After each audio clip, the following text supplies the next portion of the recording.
Hola, ¿qué tal? Muy buenas tardes. Gracias, pero gracias por seguir sintonizando esta nueva emisión de Canal 66. Le agradezco mucho a Dios, a todos y cada uno de nuestros patrocinadores y desde luego al licenciado Arnoldo Cavada Alvidres, director de Canal 66, por las amplias facilidades que nos ha otorgado para que esta señal de televisión llegue a todo nuestro auditorio y así con esto usted y yo estemos íntimamente comunicados en temas que seguramente serán de gran utilidad para su desarrollo personal. Con esto y sin tantos prefacios rimbombantes, sea usted bienvenido a su programa Divergencias. No le cambie, ya regreso. Ya estamos aquí de nueva cuenta con usted y a continuación, estimado y fino televidente, me gustaría presentarles a nuestro editorialista que, si bien es cierto, había estado ausente, había estado presente también colaborando con Divergencias. Me honro pues en presentarle al licenciado Luis Joan Pérez Jiménez. Licenciado, muy buenas tardes. Muy buenas tardes, muchísimas gracias por invitarme de nueva cuenta a tu programa. Me tenías en veda, pero bueno, ya estamos aquí. Bueno, la veda electoral pues ya pasó. Bueno, gracias Sin embargo, por levantarme el castigo. Gracias. Bueno, pues así fue la veda. Pero bueno, licenciado, quisiera que tú le dieras noticia jurídica a nuestro público de Divergencias, concretamente porque hemos estado recibiendo una infinidad de preguntas a través de las redes sociales concerniente a cuando los padres, sea el papá o la mamá, deciden a través del testamento dejarles como herencia una vivienda, una casa, y resulta ser que al paso de los años, cuando ellos crecen, oh sorpresa, que hay un problema. ¿Cuál es la lectura jurídica que tú le puedes dar a este asunto? Esto te lo comento porque indudablemente muchas personas nos están escuchando y deben de discernir el futuro jurídico de sus hijos.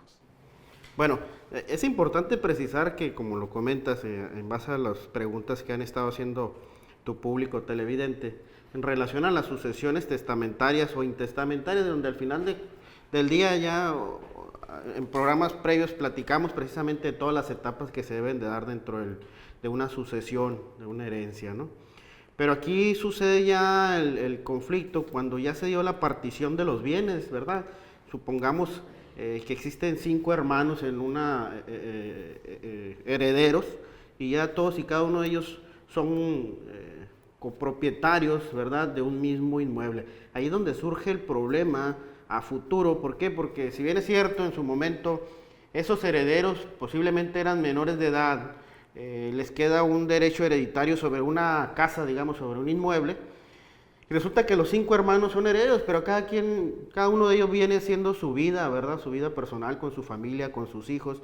Y llega el momento en que ellos ya quieren tener su propio patrimonio, sus propios derechos. ¿Para qué? Pues para en un futuro, obviamente, se debe regalar, donar o lo que sea en favor de su Bueno, estirpe, licenciado, ¿no? pero a ver, para que vaya entendiendo el público de Divergencias, suponiendo sin conceder que un matrimonio deja como herencia a 5 hermanos. Luego, entonces, se puede pensar que el 20% de este inmueble es para cada uno de ellos. Bueno, en teoría pudiéramos estar hablando de un 20% siendo equitativos en base a los porcentajes. Sin embargo, tiene mucho que ver la forma en que se dio el testamento para definir esa situación y sobre todo el proceso testamentario, en donde al final del día pues puede ser que de los 5 hermanos a lo mejor ellos repudien o ceden en favor de alguno de los otros hermanos y obviamente va duplicándose ese porcentaje en favor de alguno de los otros familiares, que al final de cuentas puede ser que un hermano tenga el 50% y el otro el 50%, hablando en porcentajes. Bueno, pero si en ese porcentaje, perdón, le toca el baño, le va a prohibir al otro que vaya al baño o la cochera, ahí es donde empiezan las desavenencias entre la familia, porque a lo mejor cuando están jóvenes pues se armoniza, pero cuando entran terceros, las esposas, sobrinos, qué sé yo, pues se generan las desavenencias entre la familia. Te voy a comentar un asunto que me tocó así muy rápidamente, en donde una familia, precisamente varios hermanos, les heredan una vivienda y al final de cuentas del cúmulo de hermanos quedan únicamente 2 de ellos. pero residiendo en la misma casa, habitación que era de los padres. Al final de cuentas, ambos se casan, pero viven en el mismo domicilio y surge un conflicto de esa naturaleza. Aquí lo importante es precisar que no precisamente un hermano tenía el 50% y el otro el 50%, sino que eran varios hermanos y que al final de cuentas uno de ellos considera que tiene el 80% y el otro el 20%. Aquí el problema que surge es que eres hereditario de una parte alícuota del inmueble y no quiere decir que sea el baño, la sala, la cocina, porque no está definido. Y ahí es donde surge verdaderamente el conflicto real de cuál es la parte que te corresponde a ti sobre esa copropiedad. Estamos hablando de una parte alícuota y puede ser en cualquier lugar de la vivienda. Entonces entramos dentro de otro proceso más interesante, pues, ¿verdad? Que viene a obligar a las partes a subdividir la cosa común, ¿verdad? Bueno, pero suponiendo, como lo dije hace unos momentos sin conceder, que yo quiero vender mi parte, ¿qué es lo que tendría que hacer? ¿Qué es lo que tendrían que promover? Bueno, inicialmente puedes vender tu derecho de copropiedad que tienes, eso no existe un impedimento.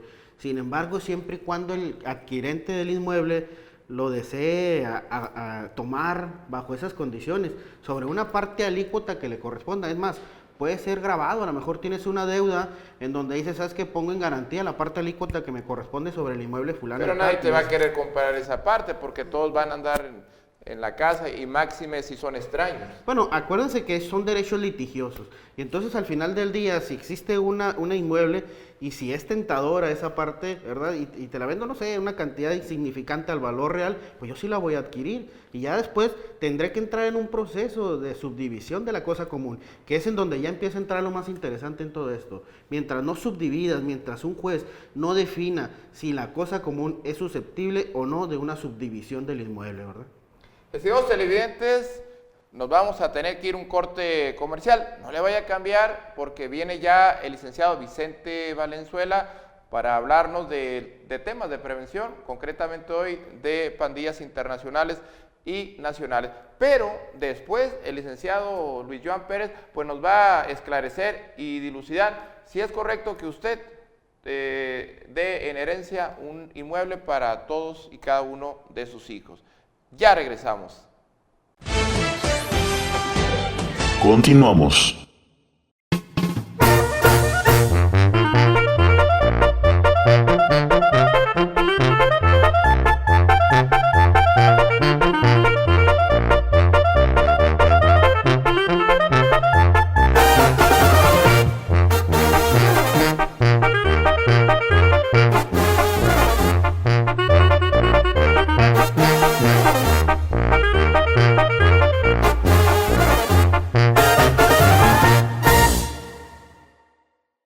Autoservicio Jiménez, mecánica en general. Contamos con modernas instalaciones y personal altamente calificado. Te ofrecemos una amplia gama de servicios para tu auto y el mejor servicio especial a flotillas y mecánica general. Estamos ubicados en Boulevard Carranza y Río Coatzacoalcos, número 2001. Autoservicio Jiménez, mecánica en general.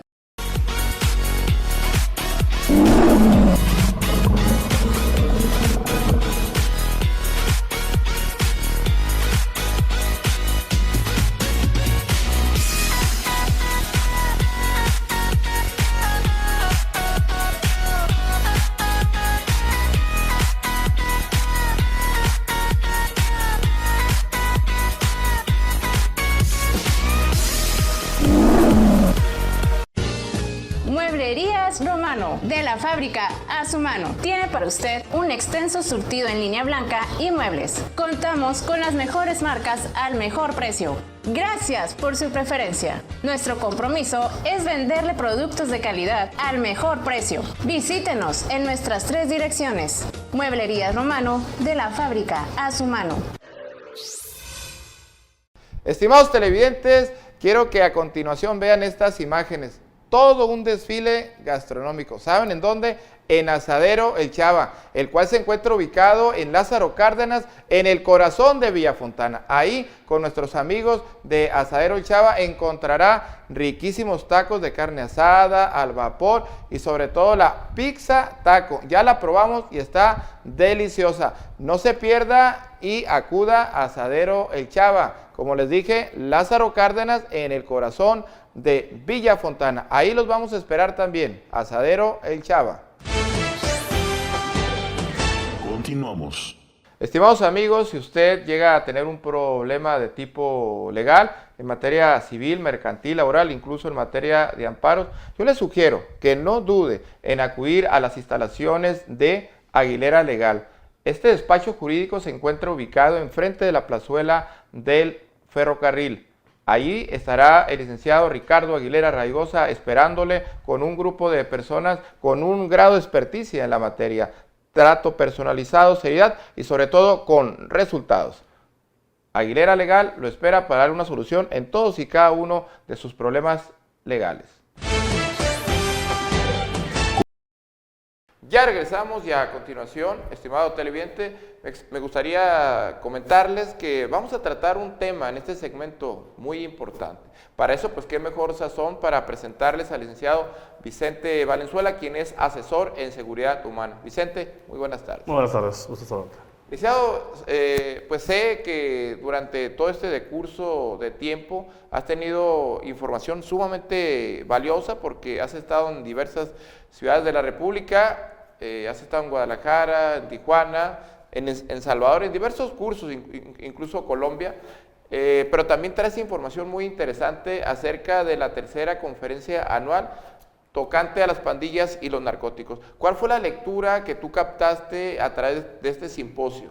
No, básicamente es volver a analizar lo que las autoridades a nivel hispano, en las zonas hispanas, están haciendo en el combate de las pandillas, ¿no? Y en el caso del Versus México, es muy interesante las declaraciones que hace el cónsul en México referente a establecer las formas de cómo están operando las pandillas transnacionales en México, que están vinculadas directamente con actividades de delincuencia organizada, ¿no?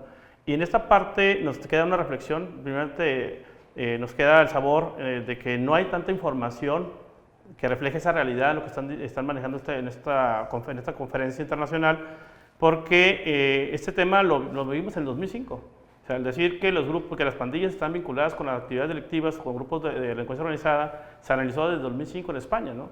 Entonces el discurso te dice que no ha evolucionado el modelo, sin embargo, al momento de platicar con las corporaciones en los estados y en los municipios donde nos toca visitar, nos damos cuenta que la información, insisto, de esta conferencia no se aplica a la realidad que viven las corporaciones. Y vamos a ver Vicente, pero, a ver, estas son costumbres hasta cierto punto finiseculares.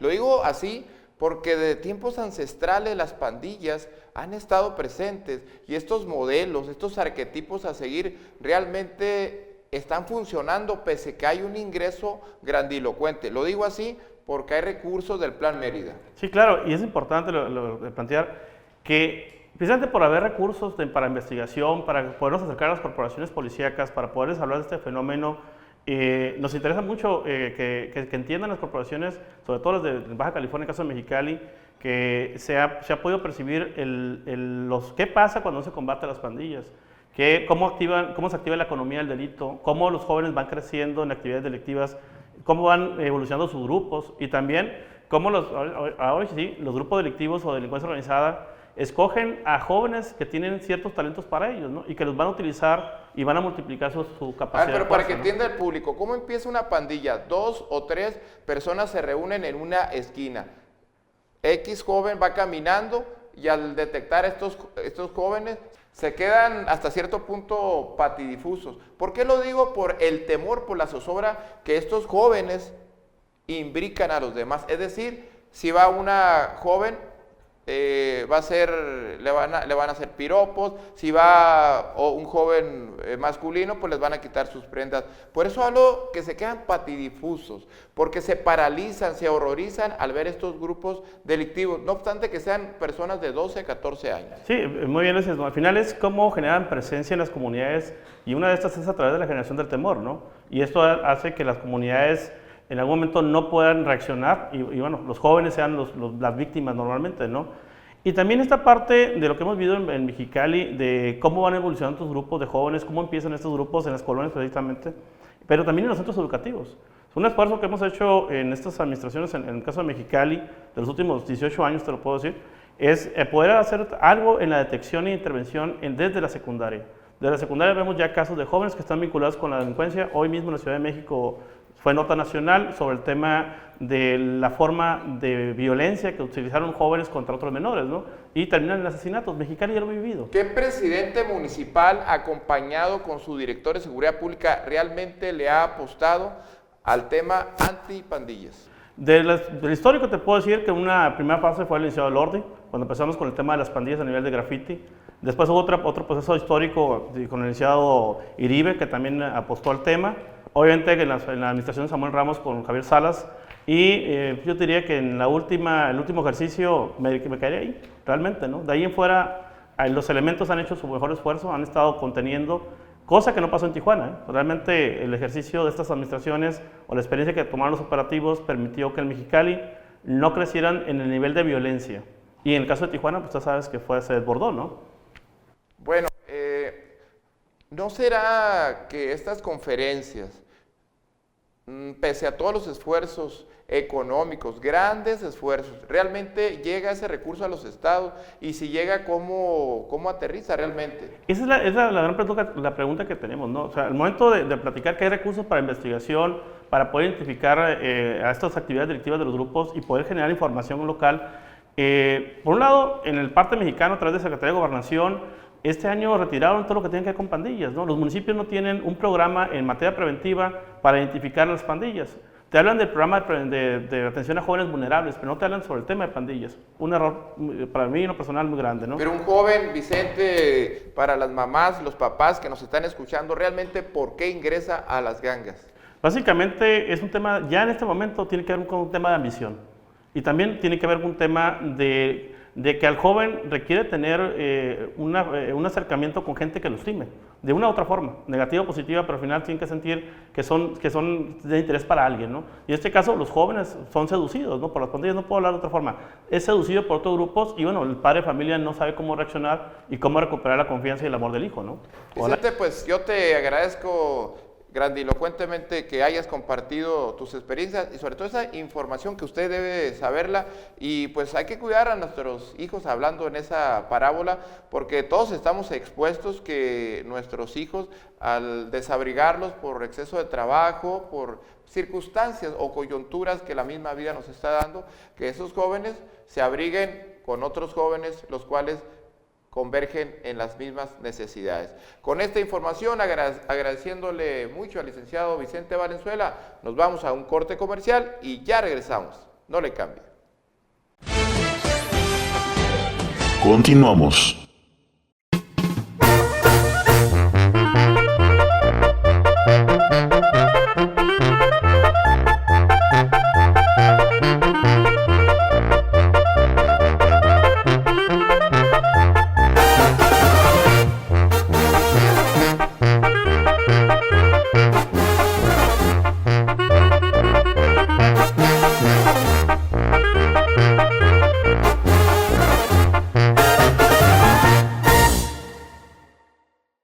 Autoservicio Jiménez, mecánica en general. Contamos con modernas instalaciones y personal altamente calificado. Te ofrecemos una amplia gama de servicios para tu auto y el mejor servicio especial a flotillas y mecánica general. Estamos ubicados en Boulevard Carranza y Río Coatzacoalcos, número 2001. Autoservicio Jiménez, mecánica en general.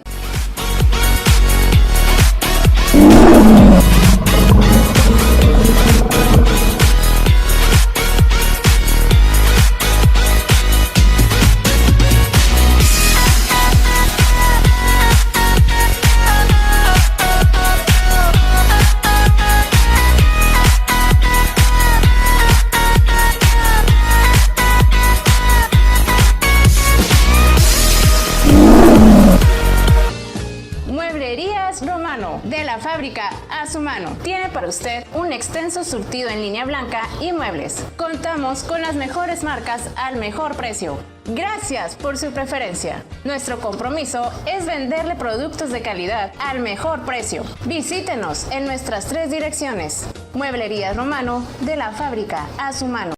Desde un muro hasta una casa. En Arsa somos fabricantes de materiales ligeros de construcción, poste metálico y canal, lámina y polín, herrajes y plafones, todos fabricados a la medida. Además contamos con todos los materiales para completar su proyecto y se la construimos con mano de obra calificada. En sus compras de mayoreo y menudeo aceptamos su crédito Fonacot. Lo esperamos en Mariano Paredes, número 1818. En su construcción, Arsa, su mejor opción.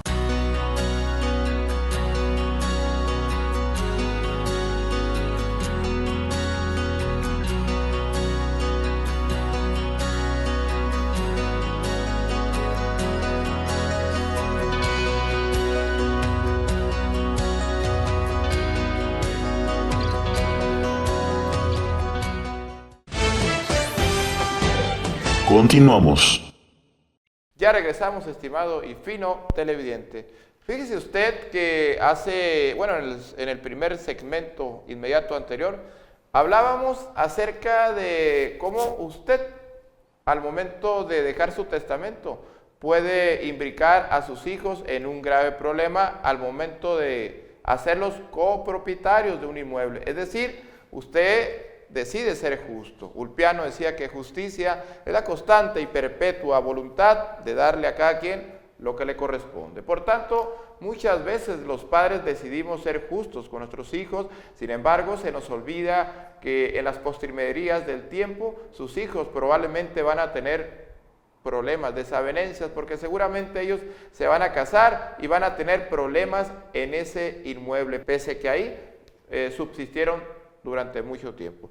Licenciado, si se da este problema en una casa heredada por sus padres, suponiendo, haciendo alusión al ejemplo que hay 4 o 5 hermanos, cuando se empiezan a retirar o alguien decide yo doy mi parte proporcional, la parte alícuota que usted decía, pues bueno, ¿qué es lo que realmente deben hacer estos hermanos si ya es insostenible la relación o la cohabitación entre ellos? Bueno, aquí es importante precisar, ahorita hablabas de ser justos. Yo, más que nada, creo que los padres buscan ser equitativos con sus hijos. Y muchas veces todos los hijos son muy buenos hijos y quieren ser equitativo y a la vez buscar algo justo, ¿verdad? Pero en esa forma de ser equitativo se pierde en el espacio. En un mundo ideal, al hablar de un testatium, pues lo ideal sería que si tú cedes, heredas un bien, pues que esté debidamente identificado, por ejemplo, una casa para mi hijo y un terreno para mi otro hijo, ¿verdad?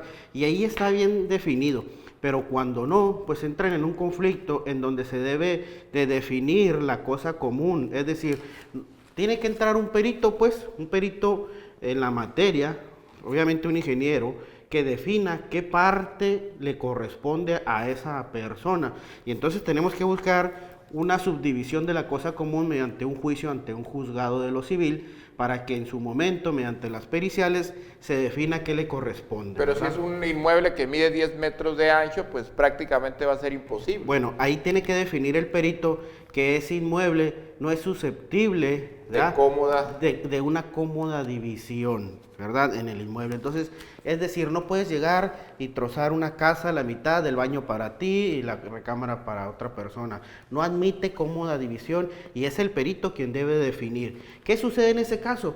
Pues se tiene que dar otro proceso más en donde se ordene la subasta pública, definitivamente. Y si alguno de las partes decide quedarse con el inmueble por considerar que le corresponde el derecho del tanto y yo quiero quedarme porque era la casa de mis padres, pues tendrá que pagar el valor avalúo que corresponda, ¿verdad? Pero ya entrando a un proceso... Bueno, pero ¿dónde quedó ese valor que papá, mamá construyó con mucho esfuerzo la casa? Desgraciadamente se pierde, ya se pierde ese valor emocional, ese interés, esa voluntad de la cual inicialmente hablabas tú, que el padre quiere dejarle la voluntad a su hijo y dejarle el patrimonio para que ellos continúen con ese bien que con muchos esfuerzos se hicieron de ellos, pues se pierde. Y no anden batallando. Sí, definitivamente se pierde. Y en un mundo ideal, pues sería lo mejor que los hijos conservaran ese inmueble y se continuara de tradición a tradición a los nietos, a los bisnietos y a todos los demás, pero no sucede esa realidad y nos topamos con una situación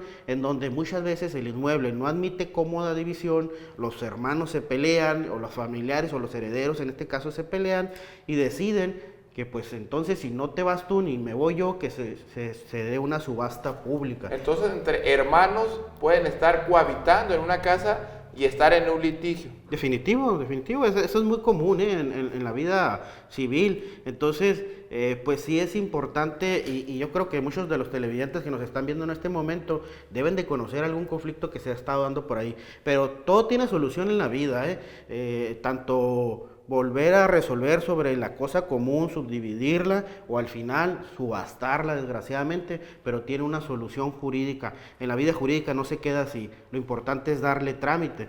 Y insisto, pues en un mundo ideal estaríamos en el que sí se dejara un patrimonio definido para uno de los hijos y para el otro.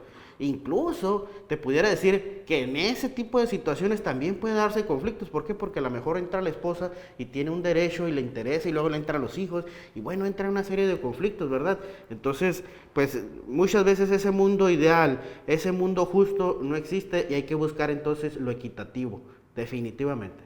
Licenciado, indudablemente pues hay problemas entre la familia y no solamente hablando del proindiviso o la cómoda división, cuando no se puede dividir el inmueble, es decir, no resulta factible, pues como tú lo comentabas, si hay un determinado baño en medio, y en fin, hay una serie de elementos que son contradictorios para que una persona pueda coexistir en una habitación.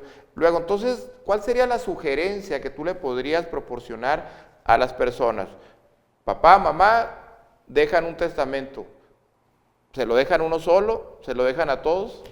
Bueno, es un poco difícil, pero al final del día yo te quisiera decir que lo ideal sería que se deje un patrimonio que esté debidamente definido. Así de sencillo, ¿verdad? Que esté debidamente definido el inmueble bajo sus colindancias y sus medidas para una persona determinada. Sí, definitivamente los padres ubicamos a nuestros hijos, quienes son los más justos, y por ende, pues consideramos que ellos serán justos. Pero lamentablemente, como se sabe, entran terceros y por ahí empieza el problema sobre las presiones sociales. Estimados televidentes, pues esta es una información que usted la debe estudiar, el proindiviso, la cómoda división, para que lo entienda y se profundice, para que pues no se cometan estos grasos errores que, como lo dije, lo estamos recibiendo. Licenciado Luis Joan Pérez, yo te agradezco muchísimo tu presencia y te doy las gracias a través de nuestro público de Divergencias. Y pues no tengo más que decirles, estimados televidentes, para que usted nos vuelva a sintonizar el próximo martes a partir de las 5:30 en su programa Divergencias. Abrazos fraternales.